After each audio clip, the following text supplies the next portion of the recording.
Hare Krishna. Hare Krishna Prabhuji, Hare Krishna Matajis. Good morning. Welcome to today's Everyday Gita program. Here we have ISKCON Sheshadri Puram deities. So let us have their blessings. Jagannath Baladev Subhadramai ki jai. Guru Gaurav ki jai. Panchatattva ki jai. Narsimha Bhagwan ki jai. Giriraj ki jai. Gurudev ki jai. Prabhupada ki jai. Let us start with the prayers for today.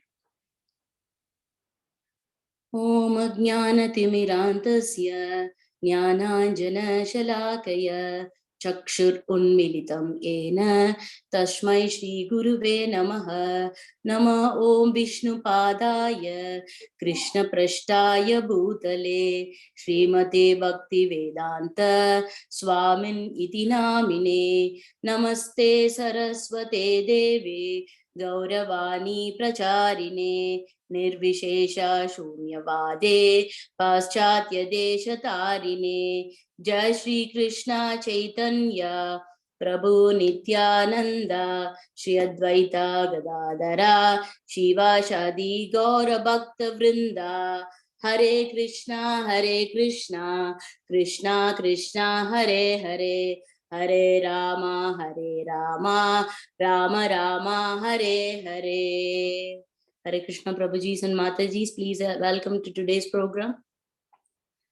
I'll be happy if you can switch on your videos if it is possible and give me darshan, Today we are going to see chapter 2 contents of Gita summarized, one of the sloka in this chapter. The chapter name is Contents of Gita Summarized. And here let us just recite this shloka. Tam uvacha rishikesha prahassan iva bharata senayorubayor madhye vishidantam idam vacha. Tam uvacha rishikesha prahassan iva bharata senayorubayor madhye vishidantam idam vacha.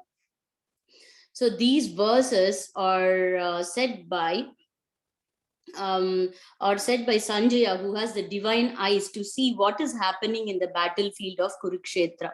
He is just telling Dhritarashtra, he is addressing Dhritarashtra here as, O descendant of Bharata. So what Sanjaya is telling Dhritarashtra is, O descendant of Bharata, here the Lord is smiling slowly, and this is what he is starting to speak. This verses tells those things. So now we are going to see the depth of this sloka.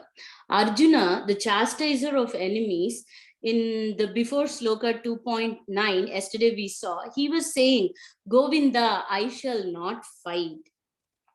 So he's just like, he has given up. He's really confused, perplexed, and he has put a lot of logical reasoning behind Krishna. There were four different reasoning, right? One was like in the opposite army, it was all their relatives, their friends and well-wishers. How can I fight? And the second one was, how am I going to enjoy? And the third one was, senses, I'm going to get sins because of this. And the fourth reason was, because of fighting, I'm going to the Kula Dharma will be destroyed. So these are the logical reasons which Arjuna is bringing in front of the Lord, and the Lord is slowly keeping calm and hearing everything. He never condemns the logical reasons what Arjuna is saying, but the decision what Arjuna made, not to fight, that is what the Lord was condemning. So in yesterday's shloka, we saw that Arjuna, the chastiser of enemies, he is saying, Govinda, I shall not fight. So today in this shloka, what we are seeing is Krishna is smiling. He is slowly smiling by hearing what Arjuna said. And in the midst of both the armies were in the Kurukshetra. So in this sloka, that's what we are seeing. Senayor Ubayor Madhye. Krishna, in the midst of both the armies, slowly smiling and started speaking these verses. What are the verses Krishna going to speak? That we are going to see from tomorrow's verse. So what is happening here is Vishwanath Chakravarti Thakur says that by hearing what Arjuna said, Krishna is slowly smiling in the sense he seems to be smiling. And what is happening here? He seems to be smiling, and slowly he's changing the action of smiling into grave. When is he changing that action from smile to grave? Let us see that. Actually, we saw the word Vishidantam in this shloka. It came in 2.1 also. There also the Vishidantam was there. Arjuna was lamenting and Krishna spoke to him. And in 2.10, now again we are seeing that Arjuna is lamenting. Vishidantam idam vacha. Here in this shloka also we are seeing Vishidantam. But here Arjuna, for Arjuna's lamenting, Krishna is going to speak from tomorrow's sloka. But what is the difference between the Vishidantam, which we saw in 2.1, and the Vishidantam, which we are seeing today? Actually, at that time, Arjuna was confused. He was shivering. He was literally confused. But he took a decision at that time. In 2.1, here in 2.1, Arjuna did not inquire Krishna. So Krishna was also not interested that much to talk with him. But now, when coming to 2.10, Arjuna is surrendering himself. He's inquiring Govinda. I'm really confused. What should I do? So Arjuna is surrendering himself to Krishna. That is why now what Krishna is going to speak is something different. Actually, like in day-to-day life in Kali Yuga, like advices are free everywhere. Even we are very happy to give free advices to the people who don't ask us also, right? So advices are like this. Free advices are never valid. If there are two people and if one is going voluntarily and trying to help others, where that help is not required, then the type of help which we are doing to others, it's a hindrance, right? So, the free help without being inquired is never valid. And the most important thing is, if the help is rendered and the person to whom the help is being told is not taken, and if there is a negative impact on that, then the relationship between the person itself becomes strenuous, it becomes spoiled. So always the help, what has to be done, it has to be timely, it has to be inquired. So here in 2.1, Arjuna did not inquire Krishna. He told his decision. So that's why, like, the Krishna was also not interested, and he did not really advise or instruct Arjuna. But here now, Arjuna is literally crying. I don't know what to do. In verse number 7 itself, Arjuna surrendered himself. And verse 8 clearly says that Arjuna's surrender is not for the namesake. He really surrendered, saying that nothing is helping me, Madhava, nothing is helping me. Please guide me so that the fog which is clouding my mind and intelligence will go and I'll be cleared. Once when Arjuna is just crying and pleading Krishna like this, that's where Vishwanath Chakravarti Thakur says, Krishna is slightly smiling. That is what in this shloka also we see. Prahasan, Krishikesha Prahasan. Krishna is slightly smiling.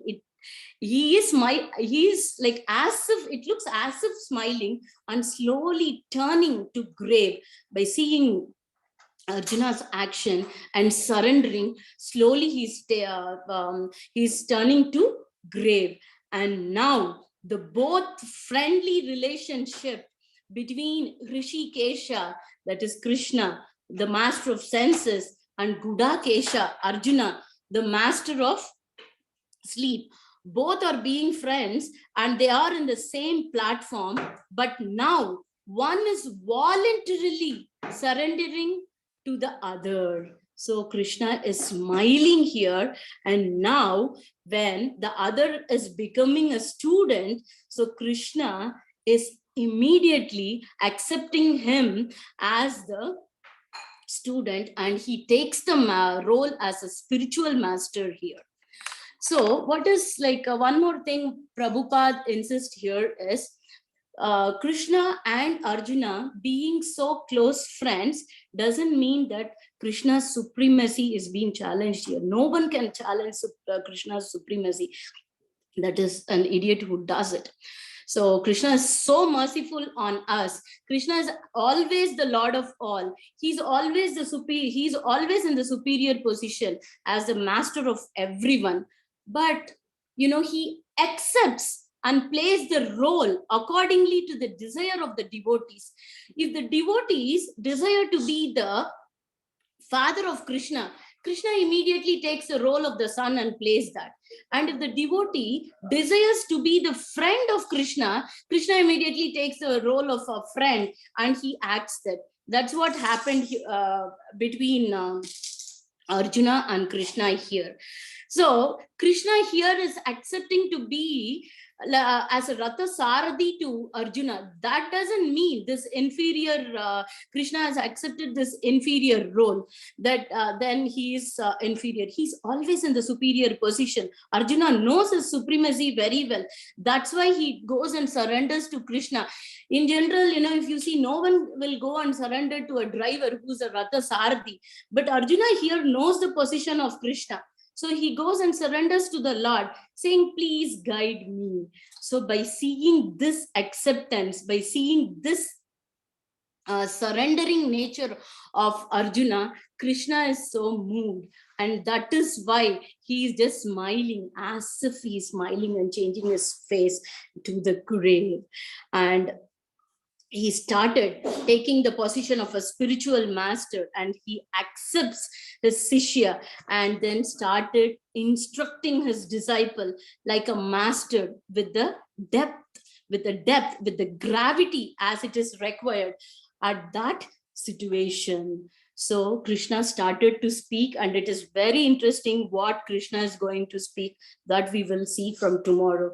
But here, these discussions are happening in between the midst of two armies. That's what they said here. Senayor ubayor madhye. Prabhupada is very clearly saying that here, say that the discussion is in the middle of the battlefield. So everyone is going to get benefited. Everyone should be getting benefited. There is no difference between enemies over here and the good people or bad people. No. Only the people who follow the dharma has to hear this the instruction. It's not like that. It is for any party, it is not meant for any particular party. It is meant for everyone. It is not that this instructions are meant only for a brahmanas or only for a kshatriyas. It's never like that. It is for everyone. Whoever is interested is going to get more from that, is going to get the nectar. So that's why it is a nectar. And Arjuna, before heading to the great war, like he heard these verses, almost 700 verses. He heard these instructions for almost 1.5 hours. He heard this. So let us also be in the footsteps of Arjuna and be submissive and have a rapt attention to this and learn and understand. And more than anything, we have to apply in our day-to-day life so that we understand the spirituality more and more and take the full advantage of this. And let us all pray the Supreme Lord so that we are always put in His service, the devotional service of the Lord. Nothing more than that we need. So let us all hear these instructions every day, which we are starting our day in a very spiritual way. So let us all follow these instructions and continue to do that. So I stop here. Thank you, Matajis, and thank you, Prabhujis, for attending today's program.